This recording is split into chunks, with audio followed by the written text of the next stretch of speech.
Well, what happened to free speech? I hope that her free speech has not been stifled, and we don't know all the facts in the case here. We know that she is a staunch, perhaps the best-known public defender of the right to keep and bear arms as articulated by the Supreme Court in the modern era in America today. If she suffered because of those views, then the government in the place where she suffered has failed adequately to protect her rights. Well, it's not the government's fault that she got threats. No, but it's the government's responsibility to defend her. Correct. Okay. And it's the government's responsibility to assure her freedom of movement and ability to continue to express her views. I should tell our viewers that Dana was supposed to be on this program at this hour, but she had to cancel at the last minute. She had a scheduling conflict. We hope to bring her back at some point. Now, Judge, I want to move on to this. In Florida, the governor, Rick Scott, he's declared a state of emergency in one county ahead of a speech by the man on the right, Richard Spencer, white nationalist.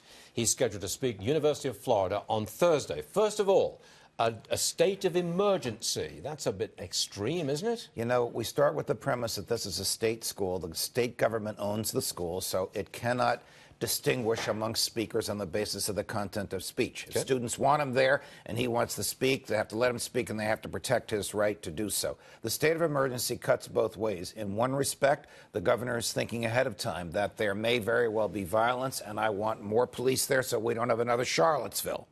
Okay. The other way it cuts is it chills the freedom of speech. It keeps people from going there because there'll be such a police presence, and it prevents people like this guy, whose speech I condemn but will defend his right to articulate it, from actually going to these venues. So this is a bit of a head-scratcher. I think in his mind, because I read the very lengthy executive order, the governor believes he's doing the right thing to assure the right of this fellow to speak and the right of listeners to hear him. Remains to be seen what happens. Well, it's a fair point. He has been banned in, we figured it was 26 countries, mostly in Europe. Yes. Banned. He can't go into 26 countries. These must speak at least. These must be European countries without First Amendment. Yes, yes. They are indeed precisely that. Which would be all of them. But you would support his...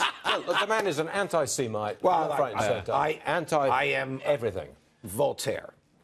I condemn what you say, but defend to the death your right to say it. That's where I am on this guy, and that's probably where most of us are. I think so indeed. Yes. Judge, thank you very much. Pleasure.